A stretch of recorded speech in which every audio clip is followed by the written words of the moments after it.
मोहम्मद अनवर साहब ने सवाल पूछा है हमसे सियालकोट से। आप पूछते हैं मौज़ों पर मसह का क्या तरीका है, तफसील से बता दीजिए, जज़ाकल्लाहु खैरा। मौज़ों पर मसह का तरीका ये है कि आप अपने दोनों हाथों को पानी से भिगो लें।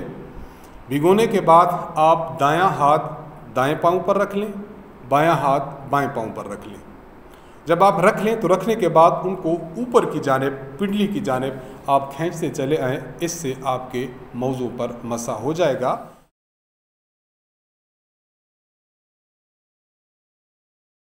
मुस्तहब बात यही है कि आप जब अपने मौज़ों पर मसा करें तो पूरे हाथ से मसा करें, यानी आपकी ये सारी उंगलियां अंगूठे समेत और आपके हाथ की हथेली ये पूरी की पूरी आपके मौज़े पर पिडली की जानिब खींची चली आए। अगर कोई शख्स मसा करता है और सिर्फ 3 उंगलियों के साथ मसा करता है तो इससे मसा हो जाएगा, फ़र्ज़ पूरा हो जाएगा।